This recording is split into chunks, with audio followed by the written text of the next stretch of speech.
right, so tell the people who you are. Tell them where you from, what school you went to, what job you at right now. You know your location right now. Just drop all that information. I got you. What's up, everyone? My name is Ernest Holmes. I'm a 2019 graduate of Morehouse College. I graduated with 2 degrees in computer science and mathematics, originally from Cerebral, New Jersey. Currently, I'm a software engineer at Google over in San Francisco, California, and also co-founder and president of CodeHouse, a nonprofit. All right, so what made you jump into this whole computer science wave, man? What made you take that route of tech? Yeah, so basically back in high school, my first ever black teacher was my computer science teacher in my junior year. I never knew what computer science was before, but she really introduced me to that. So shout out to Miss Connery. And I really fell in love with the concept that you can create anything you want and you're only limited by your imagination. So like literally anything you want to create, whether it's an actual tangible product, whether it's some software, whatever it was, a video game, like you can make it. And I love that concept. So I did computer science my junior and senior years of high school. And when I finally got to Morehouse, what really solidified me was when I started hearing about all the opportunities within tech. Like whether it was working at a company like Google or Microsoft or GE or anything like that. I was just fascinated not only by the lifestyle, but then also the amount of impact that these engineers are having for the entire world. Like literally programs that engineers are writing were going out to millions, if not billions of people. More specifically though, when I first heard about the Google internship, you know, with the spinny hats and like all the free food and everything like that, I heard about it my freshman year and I was like, I have to get that internship. So everything I did my freshman year, I did to make sure that I was the best candidate for the internship. Next thing I knew, I had an interview. Next thing I knew, I got the internship. And looking back, almost like 4 or 5 years later, I completed 3 internships at Google, full-time at Google, almost like 8 or 9 months into being a full-time employee now. So it's just crazy that I'm even at this point in this position now. All right, so you said you had 3 internships at Google in Silicon Valley. So really just touch on that. Give us some more details about how that experience was and the fact that, you know, you came back 2 times and they hired you the first time. That's impressive. So I appreciate it, man. I definitely appreciate you. I definitely felt like it was a very different experience being like a freshman or, you know, just finishing my freshman year and going into the internships. So I actually interned on 3 different teams. The first team was working on some mobile ad stuff, which, you know, ads makes a lot of money, but kind of boring. The second summer, I worked on Project Fi, now called Google Fi. So it's a mobile phone service plan that you can get. And then the third summer, I worked on some really cool stuff. I was on Android things. So we pretty much made a standard development kit for people to develop their own IoT devices. So more specifically, my core team worked on implementing machine learning algorithms into these smart devices. So my project was actually really cool where I pretty much wrote open source code to make these robotic flowers. So these flowers read facial expressions by taking in a streamline of videos or pictures and images. And the flower would turn different colors and do different things depending on what facial expressions you had. So say you're making a happy face, it would turn yellow. If you made an angry face, it would turn red, so on and so forth. So super dope project I'm going to work on. And that actually transitioned me into the role that I have today. So my team from that summer actually merged into this new team I'm working on. I'm on a cool team called Fuchsia. Essentially, we're making an operating system. It's a little secretive, so I can't go too much in detail on it. But that's what I'm working on today, and definitely learning a lot.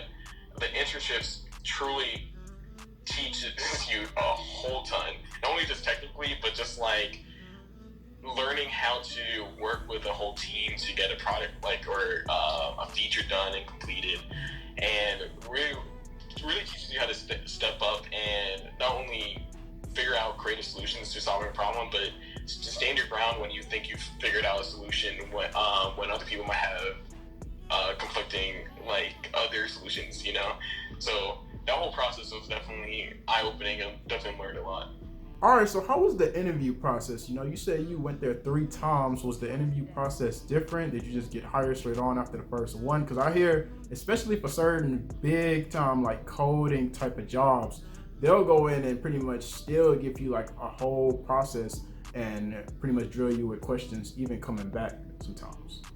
Yeah, so I was definitely fortunate. So I interviewed my freshman year, and that was 2 45-minute interviews. The first one was very like get to know you for like 10 minutes, and then they handed me like a packet of code, and I had to find like some errors in there. Definitely a lot of talking through problems. But the second one was straight up whiteboard interviews, like what you typically expect. They had a process called like boiling the frog, where they slowly started giving you harder and harder and harder questions, and just to see how many questions you can answer at the end. So that's how I got my first internship. And from there, between internships, I kept getting return offers, so I actually didn't have to interview at all. But actually, for full time, I did have to complete 2 more interviews just to make sure that I was like the right candidate. Which I'm not gonna lie, I was definitely kind of bummed about, because for internships, I don't know what else can better prepare you for a full time software engineering role. I mean, it's Silicon Valley though, man. Like they so competitive out there. Listen, yeah, and I think now I have a better understanding of why, because like the product area that I'm in is like actually got created while I was going through the whole hiring process. So I have a better understanding why I had to do those 2 interviews, but that was like 2 more like 45-minute interviews, all whiteboarding questions. So get up to the whiteboard and talk through solutions to different problems. But actually during that time, I was interviewing with a bunch of other companies as well, just make sure I was staying competitive. Wound up getting 6 offers from, I think it was Google, Microsoft, Salesforce, Adobe, Chick-fil-A, and I can't remember the last one. It was like a year ago. That's crazy. Cool. Hey, so like, if I was somebody, right, and let's say like tomorrow I have an interview with Google, what's like some tips that you would throw at me just to kind of prepare myself for that interview for Google? Because I already know it's gonna be crazy. The best thing I can always say is your communication matters probably the most. It's one thing to be super smart, know all the algorithms, know all the data structures, and know how to solve every problem, but no one's going to want to work with somebody who goes into the corner and tries to figure it all to themselves, by themselves. They're looking for people that are not only intellectually capable of joining the team, but also people who are a team player. So the way you communicate your solutions matters probably, I'd probably say like 60% of how you solve the problem. I've even seen people interview who might not have already like all the way solved the entire like technical problem, but the way they're communicating their way to get the solution mattered so much that they got carried on to like the next round or even to the full-time offer. So for practicing, like tangible tips I could give you is like, if you're alone and you have a whiteboard, talk through the problems, I also say, like, if you have a parent or a sibling or a guardian who doesn't know anything about computer science, try to explain them the problem where they have no prior knowledge to any of this stuff. And the better they understand your solution to solving the problem, the better well off you're going to be. Because when an interviewer is interviewing you, all they want to hear is that you're able to communicate your solution more than actually find the solution.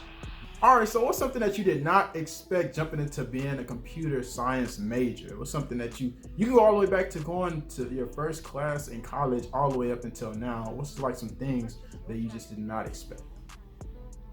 Yeah, the one thing that you always hear within this discipline is imposter syndrome, right? The feeling of not belonging. So whether that's like based on how smart you are, just like, the demographics of people around you, whatever the case is. It's known that like a lot of people of color and a lot of minority groups, when they come into tech, since they're so marginalized, that they have this sense of imposter syndrome. And I didn't realize how much I would feel that when I got to Google at first.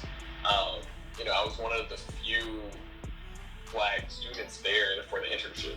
I look to my left, look to my right, and they're all students that don't look like me, all from MIT, Stanford, Carnegie Mellon, all these big name tech schools, and I'm like, dang, how did I get here? You know? And I was like, truly, like, I didn't really know what to expect out of the internship, and I heard all these stories of people going crazy hard in their internships, and there's one story that my friends and I always talk about. It's like this guy said he gave up sweets, like he didn't eat any like sugar or anything like that.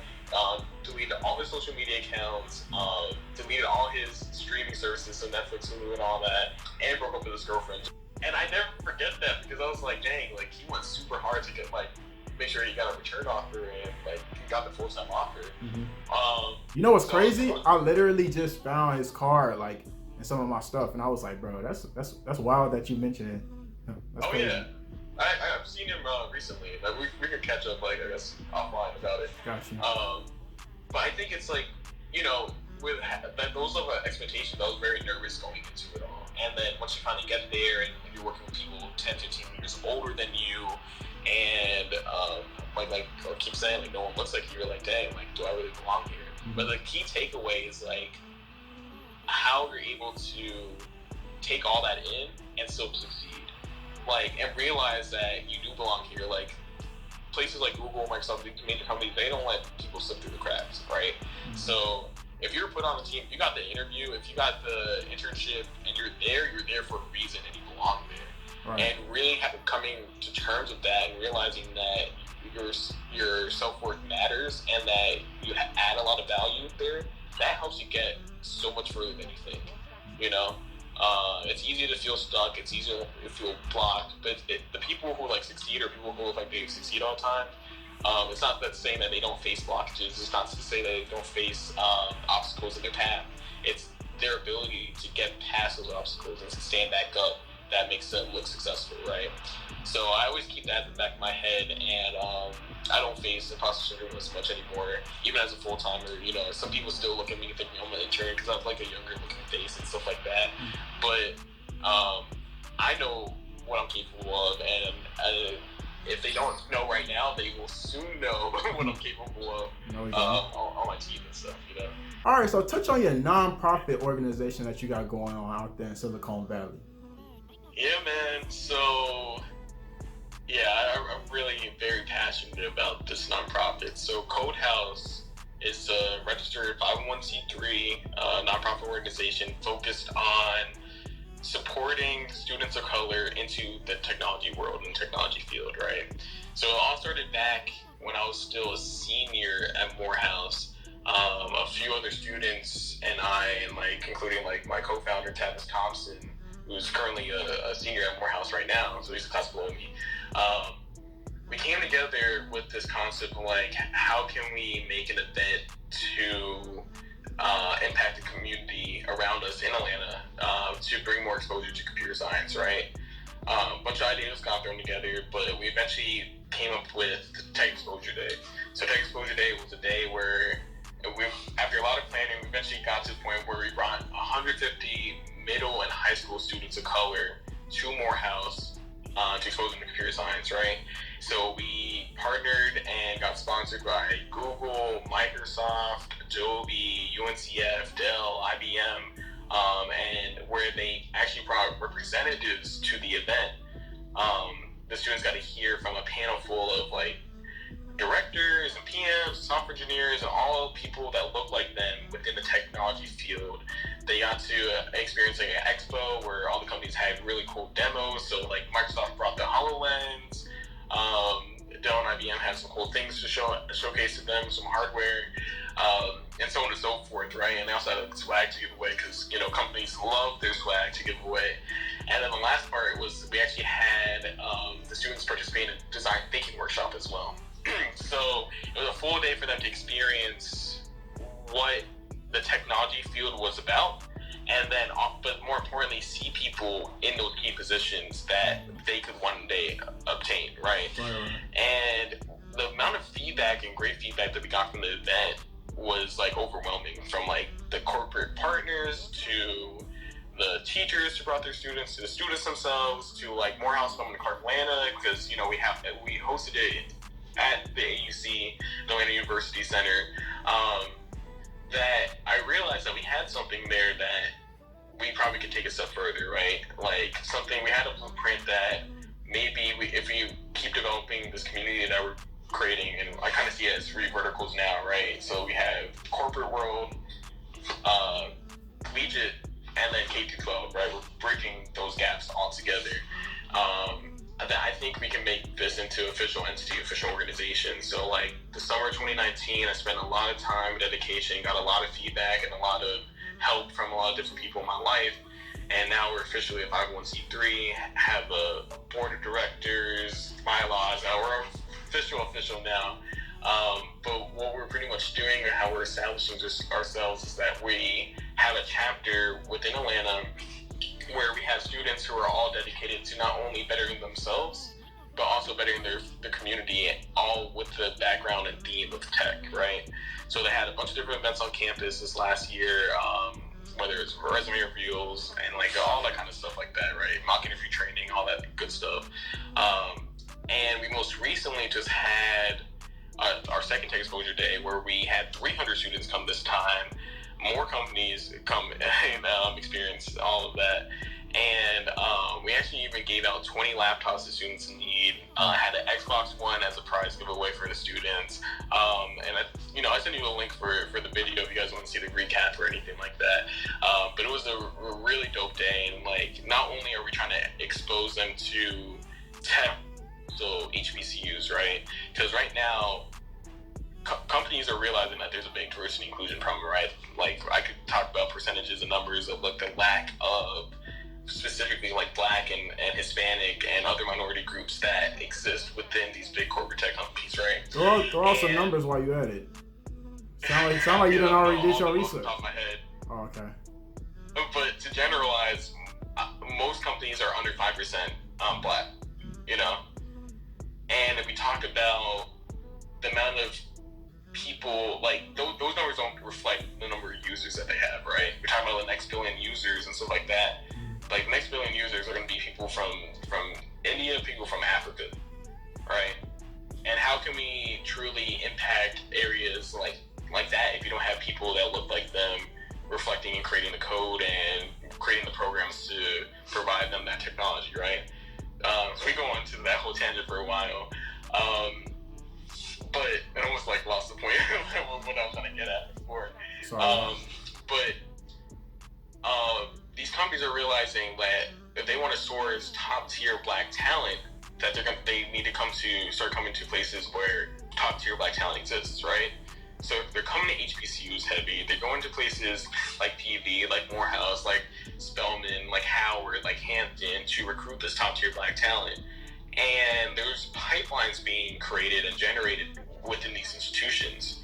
So now where we're standing out with CodeHouse, we're trying to expose these students at the high school level that if you want to come to a place like Google or Microsoft and stuff, like you don't need to go to Stanford or MIT anymore, right?